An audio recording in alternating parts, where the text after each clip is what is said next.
Daniel Carter stood in the center of the Galactic Council chamber, his hands clasped loosely behind his back as 12 pairs of alien eyes studied him with varying degrees of contempt. The chamber itself was magnificent, a massive sphere of transparent metal that orbited the neutral world of Centris Prime, and through its walls, he could see the stars stretching endlessly in all directions. The council members sat on elevated platforms arranged in a circle around him, each representative chosen from civilizations that had existed for millions of years. Daniel had arrived 3 hours ago, summoned by emergency decree to answer charges that could result in humanity's expulsion from galactic society. Wore a simple gray suit with no weapons, no guards, nothing that might suggest he felt threatened by the assembled power before him. Human, the voice boomed from directly ahead, deep and resonant, coming from Ambassador Varth of the Kryn Empire. The Kryn looked like a mantis made of crystal, standing nearly 4 meters tall, its faceted eyes reflecting light in hypnotic patterns. You stand accused of violating the Treaty of Protected Zones. Varth continued, each word carefully enunciated. You entered the Forbidden Sector without authorization, without clearance, without even the basic courtesy of informing this council of your intentions. Daniel said nothing, simply meeting the ambassador's gaze with calm brown eyes. Do you deny these charges? Another voice asked, this one higher-pitched and coming from his left High Chancellor Zephex of the Synthesis Collective, was a being of pure energy contained within a humanoid form of shifting light. And when it spoke, the air itself seemed to vibrate with power. I don't deny it, Daniel said quietly, his voice carrying clearly through the chamber despite its modest volume. A ripple of surprise moved through the council. Then you admit your crime? Voreth asked, leaning forward on its platform. I admit I entered the Forbidden Sector, Daniel replied. I don't admit it was a crime. The chamber erupted in sounds that Daniel's translator struggled to render into human language. A cacophony of outrage and disbelief. Voreth raised one crystalline limb, and silence fell immediately. Perhaps you don't understand the severity of your situation, the Kryn ambassador said. And suddenly the air around Daniel grew heavy. He felt pressure building against his chest, his lungs, as if the atmosphere itself was trying to crush him around him. Pieces of decorative metal began to crumple like paper, twisted by invisible forces. This is a fraction of what I can do, Voreth said softly. And Daniel felt the pressure increase until his bones creaked.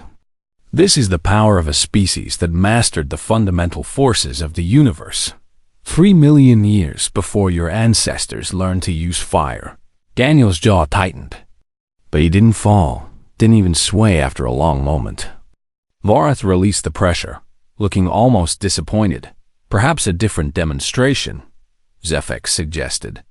And the chamber's walls suddenly filled with holographic images. Worlds burned in the projections. Entire civilizations reduced to ash and memory. These are the conquests of the Synthesis Collective, the High Chancellor said, its voice taking on a lecturing tone. 417 species brought under our guidance, each one believing themselves strong, believing themselves worthy of independence. The images showed armies, weapons that could crack planets, fleets that blotted out stars. All of them learned, Zephex continued. All of them came to understand that some powers are simply too great to resist. The images faded, and the High Chancellor's luminous form brightened until it was almost painful to look at directly. We have existed for 6 million years, it said. We have seen species rise and fall like waves on a shore. And we remain, because we are apex, because we are supreme. Daniel waited, his expression unchanged. From another platform, a being that resembled a floating mass of tentacles spoke in a bubbling language that the translator rendered as, why does the human not tremble? Why does he stand before us as if we are equals? Perhaps he is simple, suggested another council member. This one reptilian with scales that shifted through colors, Daniel had no names for. Perhaps his species lacks the intelligence to comprehend the danger they face. I understand perfectly, Daniel said, speaking for the first time since his admission. Then explain yourself, Vorith demanded. Explain why you violated the most sacred law of this council. Why you entered a sector that has been forbidden for 500,000 years. Colonists, Daniel said simply. 47 human colonists were taken by pirates 3 weeks ago, and intelligence indicated they were being held in the forbidden sector. Impossible, Zephyx said immediately. No one enters that sector. No one survives that sector. I did. Daniel replied. You lie, the reptilian council member hissed. The forbidden sector contains entities that have driven entire civilizations to madness. Things that even we, with all our power and knowledge, dare not approach. I know, Daniel said. I read the reports before I went in. Then you are a fool, Vorith said. And there was something in its voice that might have been concern. You risk your life, risk your sanity for a mere 47 individuals? Yes, Daniel said, as if this was the most obvious thing in the world. Why? The question came from multiple council members simultaneously. Daniel took a breath. Considering his answer carefully, because they were our people, he said finally. Because when someone is taken, we go get them, no matter where they are, no matter what stands in our way. Sentiment, Zephyx said dismissively. Emotional weakness disguised as strength. Perhaps, Daniel acknowledged. But it's who we are. Vorith studied him for a long moment.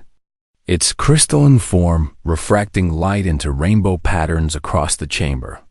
I want to understand this, the Kryn ambassador said. Its voice softer now, almost curious. I want to understand what makes you so calm. So fearless in the face of powers that could unmake your entire species with a thought. You're welcome to try, Daniel said. And something in his tone made several council members shift uncomfortably on their platforms. Tell me about your world, Vorith said. Tell me about Earth. Daniel smiled, but it wasn't a warm expression. Are you sure you want to know? He asked. We are the Galactic Council, Zephyx proclaimed. We fear nothing. We shy away from no truth. All right then, Daniel said, settling his weight more comfortably, preparing for a longer conversation. But don't say I didn't warn you. The chamber fell silent, waiting. And Daniel Carter began to explain what it meant to come from a world that terrified gods.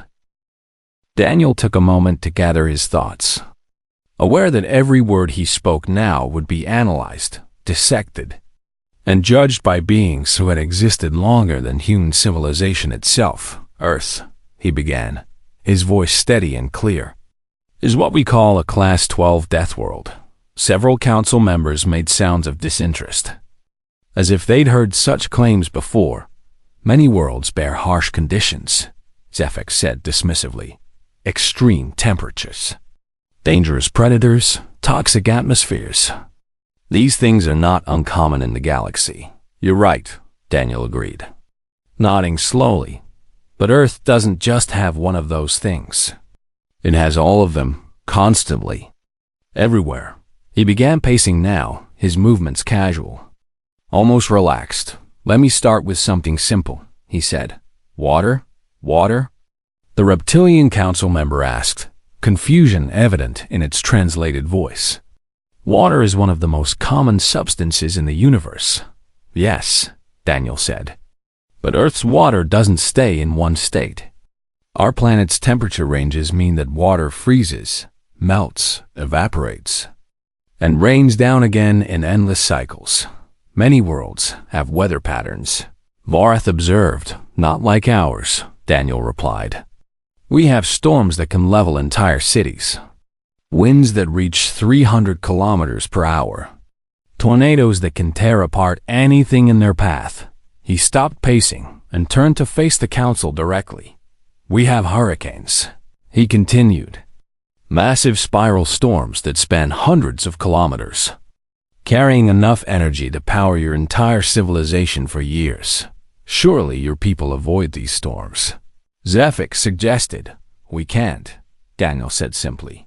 They form over the ocean and strike our coastal regions without warning. Sometimes dozens of them in a single season. The chamber had grown quieter now, the council members listening with more attention. Then there are the earthquakes, Daniel went on. Our planet's crust is broken into massive plates that grind against each other constantly, building up pressure until the ground itself tears apart. We've destroyed cities that way, he added, his voice carrying the weight of memory.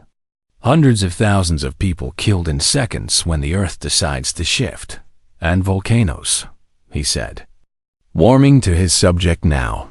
Mountains that explode with the force of nuclear weapons, filling the air with ash and poisonous gas, burying everything within kilometers under molten rock.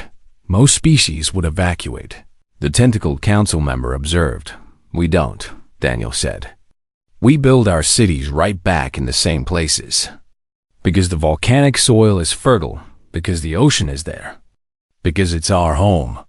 Vorath leaned forward on its platform, crystalline fingers steepled in thought. These are impressive natural hazards, the Kryn ambassador admitted. But many species face similar challenges. I'm not finished, Daniel said.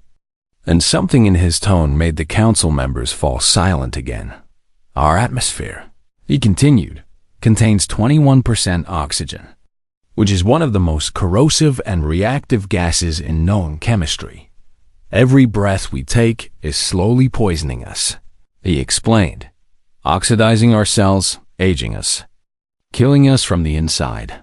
But we evolved in it, adapted to it, learned to use it to burn fuel inside our bodies and generate energy.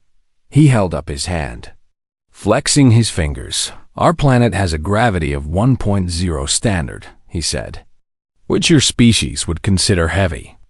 And we evolved to walk upright in it, to run, to jump, to carry loads that would break the backs of most galactic citizens. These are adaptations, Zephyr said, though its tone was less dismissive now. Evolution guided by environment. Exactly, Daniel agreed. But consider what that environment was. He began describing Earth's wildlife, and the council listened with growing unease.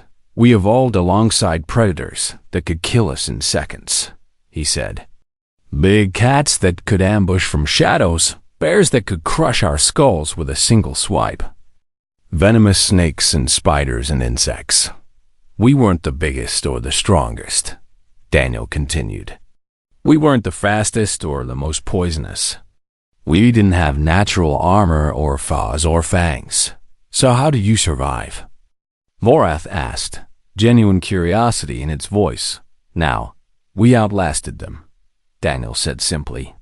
We developed something called persistence hunting, where we chase our prey for hours, for days if necessary, until it collapses from exhaustion. Most predators on Earth hunt in short bursts, he explained. They're fast, powerful, but they tire quickly. Humans don't, he added, his voice quiet but intense. We just keep going, keep moving, keep tracking, no matter how long it takes. The chamber was completely silent now. But that was just the beginning, Daniel said. Because Earth didn't stop trying to kill us. He described ice ages that covered continents in glaciers kilometers thick, forcing humanity to adapt or die. He spoke of droughts that lasted generations, of floods that drowned entire civilizations, of diseases that killed millions, and through all of it, he said, we survived, not because we were strong, he clarified, but because we refused to give up. We learned to make fire, he continued, to craft tools, to build shelters, to store food for hard times. We learned to cooperate, he added, to share knowledge, to work together against threats too large for any individual to face. Vorath was silent for a long moment, its crystalline form seeming to dim slightly. I wish to probe your mind, the Kryn ambassador said suddenly, "to verify what you've told us." "Go ahead," Daniel said, spreading his arms. "I have nothing to hide." The council chamber seemed to hold its breath as Vorath extended its consciousness toward Daniel's mind. And for several seconds, nothing happened. Then Vorath recoiled violently, its crystalline form shattering into fragments before reforming with obvious effort. "What is wrong?" Zephex demanded. Its energy form, flickering with Alamvareth's translated voice, was shaking when it finally spoke. "I saw," it whispered. "I saw what humans have survived.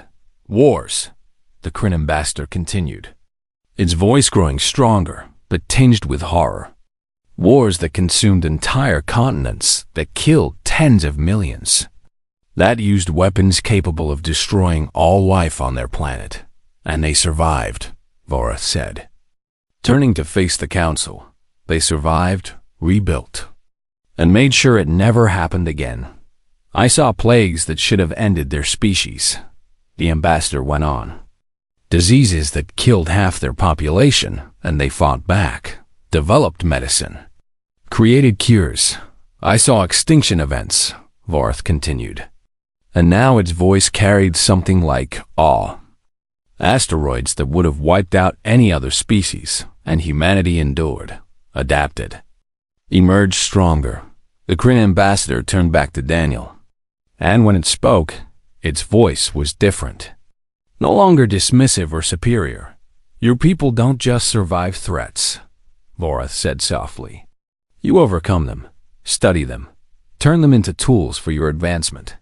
That's what we do," Daniel confirmed, his expression unchanging. "Most council species," Vorath said, speaking now to the other members rather than to Daniel, "evolved on stable worlds where conditions were predictable, where survival was a matter of maintaining the status quo. Humanity," the ambassador continued, "evolved in chaos where survival meant constant adaptation, where every generation faced new threats that demanded new solutions." The chamber was utterly silent as the implication sank in. "Now you understand," Daniel said quietly, "why I wasn't afraid of your demonstrations." The silence in the council chamber stretched for nearly a full minute before High Chancellor Zephex spoke, its luminous form pulsing with what might have been anger or uncertainty. "Words," the Synthesis Collective representative said. "Impressive words backed by telepathic impressions. But words nonetheless. You claim resilience," Zephex continued. "You claim persistence. But these are abstract concepts." The High Chancellor's form brightened, casting sharp shadows across the chamber. "I propose a demonstration," it announced. "A test of these supposed human capabilities." Daniel tilted his head slightly. "Waiting. We have a champion," Zephex explained. "Kurdax of the Vraxian Imperium.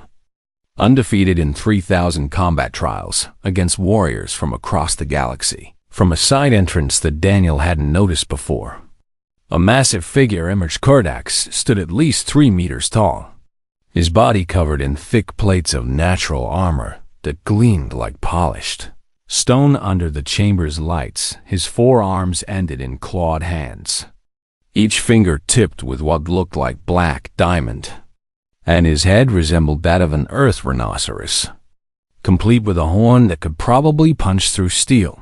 The Vraxian warrior moved with surprising grace for something so large, his footsteps making the floor tremble slightly with each step. "Human Daniel Carter," Kurdax said, his voice a deep rumble that needed no translation. "I have been told you come from a world of warriors." "We're not warriors," Daniel corrected. "We're survivors. The difference is philosophical," the Vraxian replied, something like amusement in his tone. "You will face me in combat, and we will learn the truth of your species' capabilities." Daniel looked up at Kurdax, then back at the council. "What are the rules?" he asked. "No weapons that aren't part of your natural biology," Zephex explained. "No external tools or devices. No killing blows. The match ends when one fighter yields or is rendered unable to continue. The High Chancellor added, "Acceptable," Daniel said. Already removing his jacket and loosening his tie, the chamber transformed around them, the floor shifting and rising to create an arena roughly 30 meters in diameter, with various obstacles and terrain features that Daniel assumed were meant to make the fight more interesting. Kurdax took his position at one end of the arena, his forearms flexing in what was probably a warm-up routine. Daniel stood at the opposite end, rolling his shoulders and bouncing slightly on the balls of his feet. "Begin," Zefex announced. Dax charged immediately, his massive form covering the distance between them with shocking speed. Daniel didn't try to meet the charge head-on.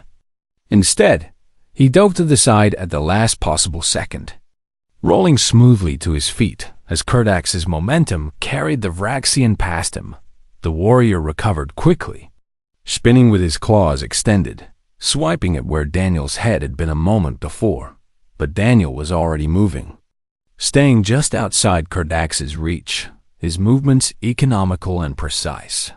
"Stand still," Kurdax growled, launching a combination of strikes that would have torn a lesser opponent apart. Daniel weaved between the blows, his body flowing like water, never in the same place twice. The council members leaned forward on their platforms, watching intently as the human continued to evade attacks that should have been impossible to dodge. Kurdax changed tactics, using his size and strength to destroy the terrain features, eliminating places for Daniel to maneuver. Rocks shattered under his fists, obstacles crumbled, and still Daniel stayed just ahead, just out of reach. 5 minutes passed. Then Kurdax's breathing had grown heavier, his movements fractionally slower. Daniel's breathing remained steady, controlled, his focus absolute. "Why won't you engage?"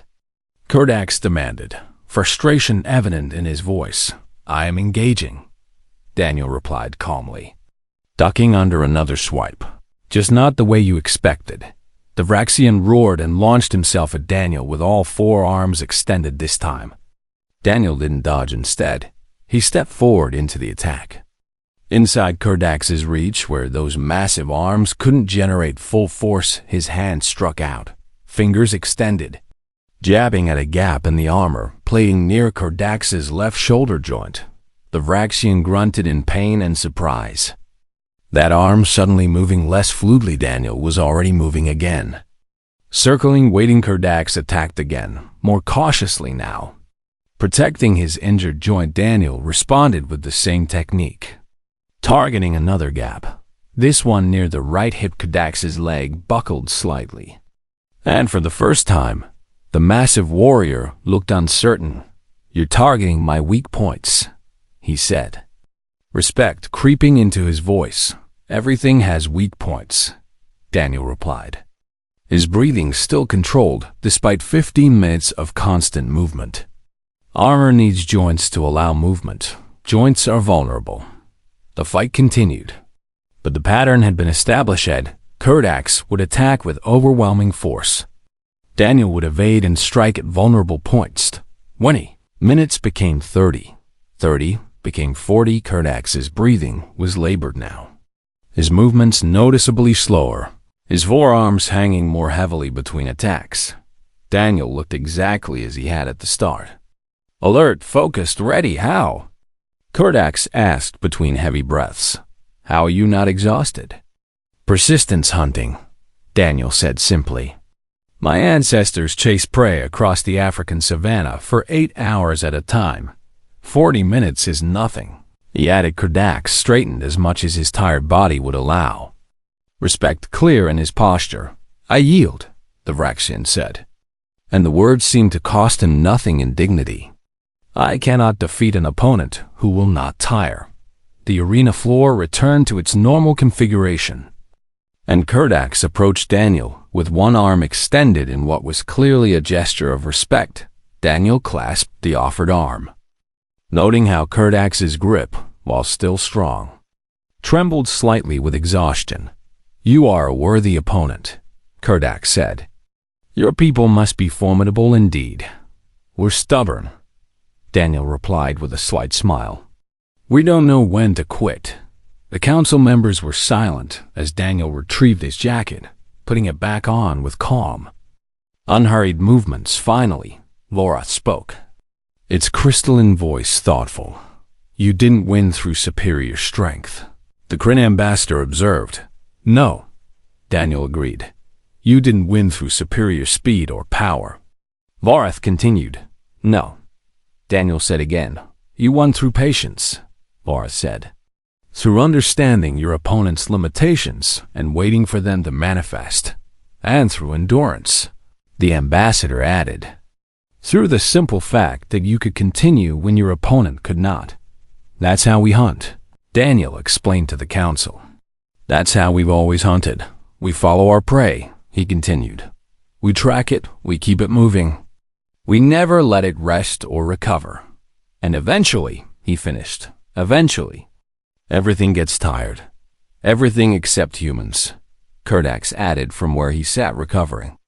His tone carrying something between admiration and disbelief. Fafix's luminous form had dimmed considerably.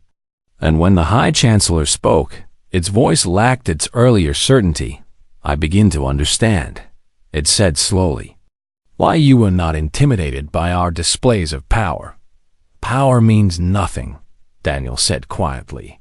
If you can't sustain it, the chamber fell silent again.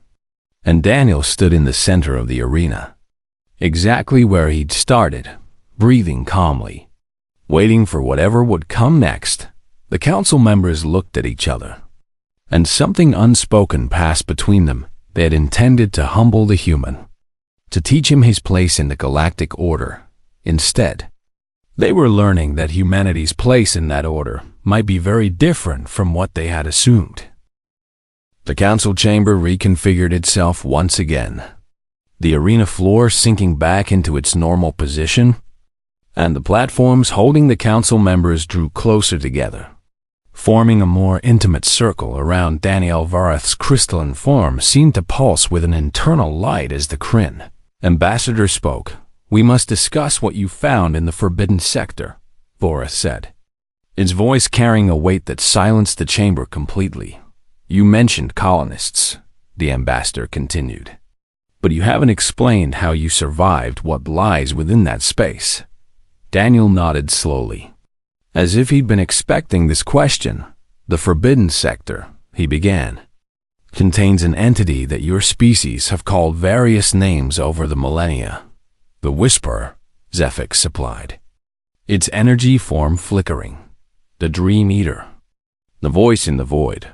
We just call it the Nightmare, Daniel said, because that's what it does. It projects fears, terrors, the darkest thoughts from the minds of anyone who enters its territory. The tentacled council members shuddered visibly, its appendages curling inward.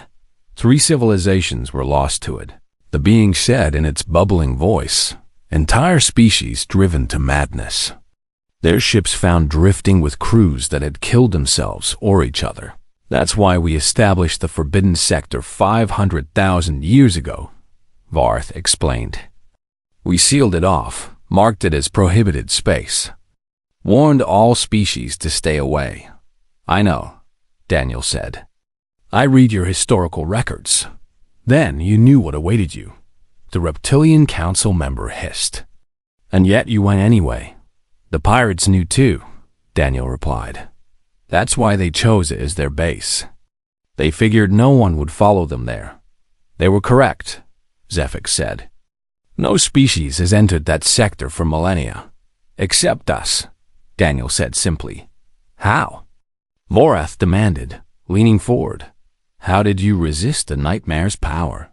Daniel was quiet for a moment, choosing his words carefully. Your species, he began, addressing the entire council, evolved on worlds that were safe, stable, predictable. You developed your civilizations in environments where fear was a rare thing, he continued. Something to be avoided, something abnormal. Earth is different, Daniel said. On Earth, fear is constant. It's part of daily existence. We evolved surrounded by predators, he explained. Things that haunted us in the dark, things that could end our lives in seconds. Fear is burned into our DNA, he added. It's one of our most fundamental responses. The council members listened, and Daniel could see understanding beginning to dawn in their alien features. But here's the thing about humans and fear, Daniel continued, his voice taking on an almost conversational tone. We don't just run from it. We study it, he said. We analyze it. We try to understand it. And then, he added with a slight smile, we create entertainment from it. Entertainment? Vorath asked, confusion evident in its translated voice. Horror stories, Daniel explained. Tales designed specifically to frighten us. And we seek them out voluntarily. We write books about monsters, he continued. We make films about ghosts and demons and things that go bump in the night. We build haunted houses where people pay money to be scared, he said. And several council members made sounds of disbelief. We tell each other frightening stories around campfires, Daniel went on. We challenge each other to watch the scariest movies, to read the most disturbing books. Why? The tentacled being asked, genuine bewilderment in its voice. Why would you deliberately expose yourselves to fear? To master it, Daniel replied. To prove to ourselves that we can face our fears and survive them. To take something that evolution gave us as a survival tool and turn it into something we control.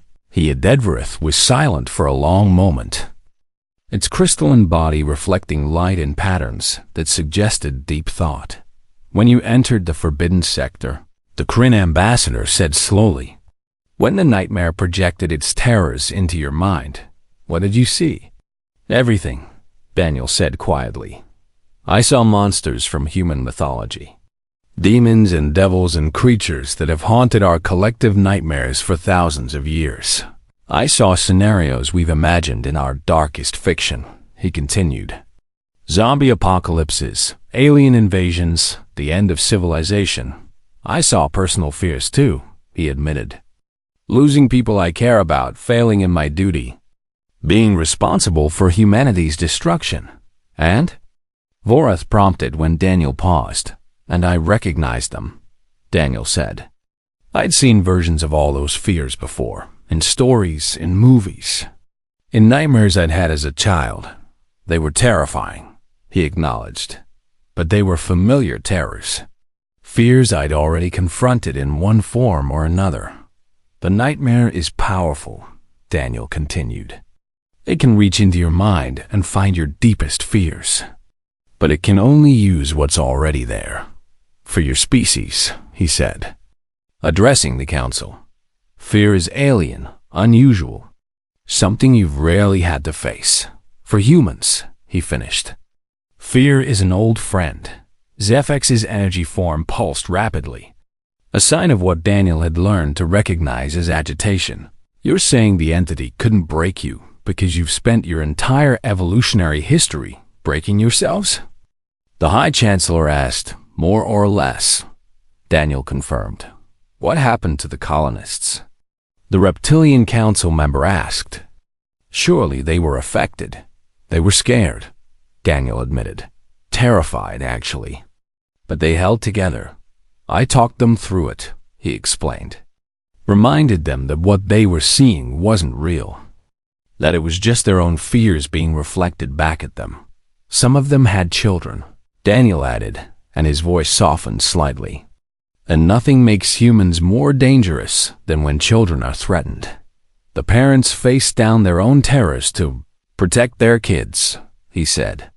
And that kind of determination is something the nightmare had probably never encountered before.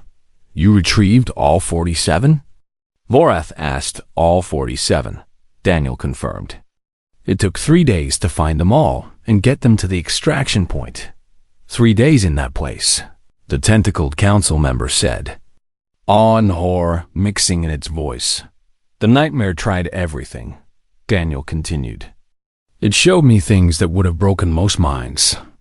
Projected scenarios of such exquisite terror that I felt my sanity fraying at the edges. But every time it showed me something, he said, I could think of a human story that had shown me something similar. Or worse. We've been scaring ourselves for entertainment for thousands of years, Daniel explained. We've imagined every possible horror, every nightmare scenario. The nightmare is ancient and powerful, he acknowledged. But humanity's collective imagination has had millions of years to develop fears that are even more creative. Vorith stood suddenly, its crystalline form rigid with what might have been shock. You didn't just survive the encounter, the Kryn ambassador said, its voice carrying disbelief. You studied it, Daniel smiled. And it was the first genuinely warm expression the council had seen from him. Of course we did, he said. We brought scientists on the rescue mission, while I was extracting colonists, he explained. Our research team was analyzing the nightmare's projections, mapping its psychic frequencies, studying how it interfaces with conscious minds. You what? Zefex's voice rose to a pitch that Daniel's translators struggled to render. We studied it, Daniel repeated calmly. It's an unprecedented opportunity to understand a psychic entity of that magnitude. We now have preliminary data on how it generates fear responses, he continued. How it accesses memories, how it constructs personalized terror scenarios. Our xenopsychology department is developing countermeasures, he added. Defenses against psychic attacks, based on voluntary fear exposure and cognitive recognition techniques. The council chamber was utterly silent. Every member staring at Daniel with expressions that ranged from disbelief to something approaching horror. You turned one of the galaxy's greatest terrors into a research project, Voreth said, its voice flat with shock. Yes, Daniel said. As if this was the most natural thing in the world. That's what humans do. The council chamber remained frozen in stunned silence for what felt like an eternity before Voreth finally spoke, its crystalline voice carrying a note of something Daniel couldn't quite identify. We must deliberate, the Kryn ambassador said. This changes everything. Daniel nodded and waited as the council members' platforms drew together, forming a tight circle that excluded him while they conferred in languages and methods.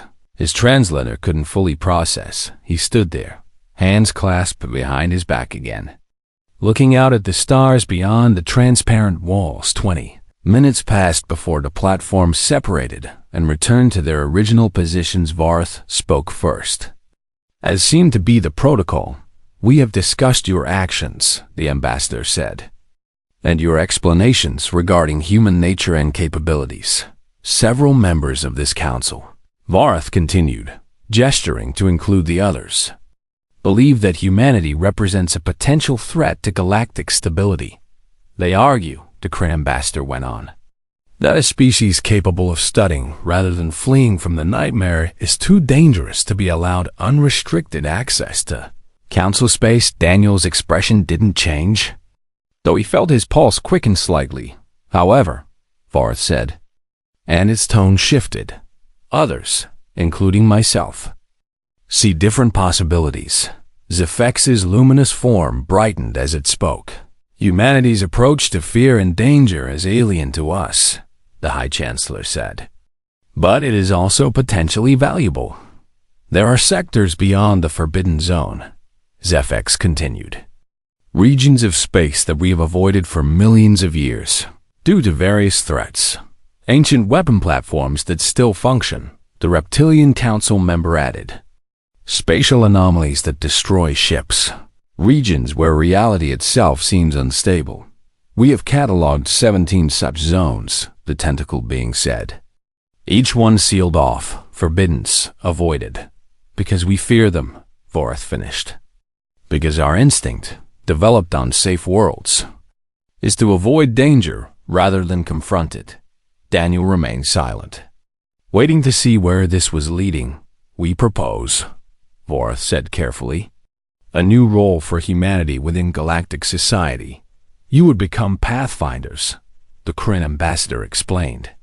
Explorers and researchers of the dangerous unknowns that we have been content to simply avoid. In exchange, Zephyx added.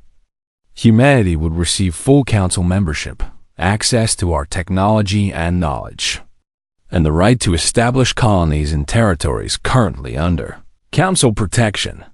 Daniel considered this for a long moment before speaking. You want us to be your advanced scouts, he said slowly, to go into the places that scare you and report back on what we find. Essentially. Yes, Vorath confirmed. No, Daniel said simply. The council members reacted with surprise, several of them making sounds of confusion or indignation. No? Zephyx repeated, its energy form flickering rapidly. You misunderstand our position, Daniel said, his voice calm but carrying absolute certainty. I didn't come here seeking your permission or your approval. I came, he continued, as a courtesy, to inform you that humanity will continue its expansion regardless of your decisions. We will respect council laws where they're reasonable, Daniel added. But we won't be bound by fear of the unknown or by restrictions designed to protect species that are afraid of their own galaxy. You dare, the reptilian council member began. But Vorath raised a crystalline limb for silence. Let him finish, the Kryn ambassador said. Thank you, Daniel said, nodding to Vorath. Here's what you need to understand. While you've been sitting in this chamber for the last 1,000,000 years, debating and discussing and avoiding anything that might be dangerous, humanity has been growing. We've gone from stone tools to spaceflight in less than 10,000 years, he explained. We've survived ice ages, plagues, wars, natural disasters, and our own worst impulses. We've split the atom, Daniel continued, mapped our genome, reached our moon, and sent probes beyond our solar system. And we did all of it, he emphasized, without anyone telling us it was safe, without anyone guaranteeing our success. In the 3 years since we achieved faster than light travel, he said, we've established contact with 17 species, including 3 that you deem too dangerous to approach. The council members shifted uncomfortably on their platforms. The Crystalline Collective on Proxima 7, Daniel listed. You classified them as hostile due to their aggressive territorial responses. We approached them differently, he explained. We sent artists and musicians first, established cultural exchange before diplomatic relations. They're not hostile, Daniel said. They're just protective of their art, and once they understood, we respected that. They welcomed us. The silicon swarms of the Outer Rim, he continued. You avoided them because their consciousness is too different from carbon-based life to understand. We brought cyberneticists and AI researchers, Daniel said. People who understand non-biological intelligence. And we've been learning their language for the past year. And the void dancers near the galactic core, he finished. You thought they were dangerous because they exist partially in dimensions you can't perceive. We sent physicists who study quantum mechanics and dimensional theory, Daniel explained. They understood the dancers better in 6 months than you have in 1,000,000 years. Vorath was silent, its crystalline form refracting light in complex patterns that suggested deep thought. You've been busy, the Kryn ambassador finally said. We don't know how to be anything else. Daniel replied with a slight smile. So you refuse our offer? Zephyx asked, its tone difficult to read. I refuse your framing, Daniel corrected. You're offering us a role as your servants, your advanced scouts, answerable to council authority. Instead, he said, I counter with a different arrangement. Humanity joins the council as full members, Daniel proposed, with all rights and privileges that implies. We will voluntarily investigate dangerous regions and unknown phenomena, he continued. Not because you order us to, but because that's what we do anyway. We will share our findings with the council, he added. And in exchange, you will provide us with access to your historical records, your knowledge, your perspectives. But, Daniel emphasized, there will be no restrictions on where we can go or what we can study. If you declare something forbidden because it's dangerous, he said, that's exactly where humanity will want to investigate. The council members looked at each other, and Daniel could see uncertainty in their alien features. You ask for much, the reptilian member said. Full membership, unrestricted access, yet you offer only the same service we already proposed. No, Daniel said. I offer partnership instead of servitude, cooperation instead of subordination. The difference, he added, is that one treats us as equals while the other treats us as tools. Varus stood, its crystalline form seeming taller somehow, more imposing. I have lived for 3 million years, the Kryn ambassador said. I have seen countless species rise and fall, have witnessed civilizations that spanned galaxies and empires that commanded the loyalty of billions. Never, Vorith continued, have I encountered a species quite like humanity. You are young, the ambassador said, barely out of your cradle world, still learning to walk among the stars.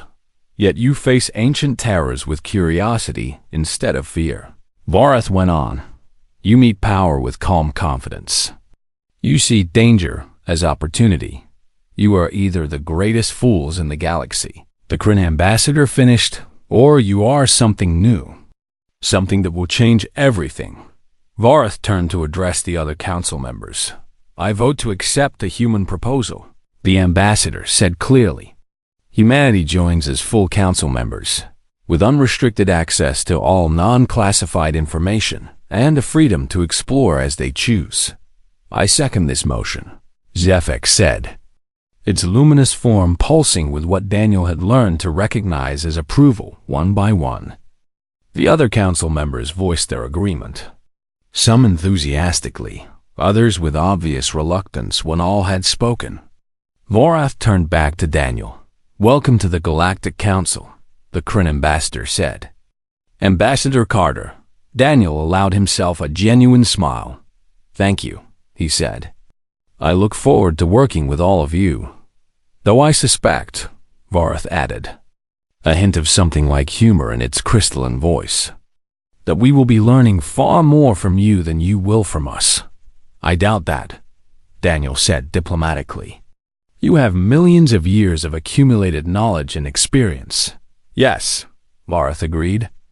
But you have something we lost long ago, if we ever had it at all. What's that? Daniel asked. The courage, Vorith said quietly.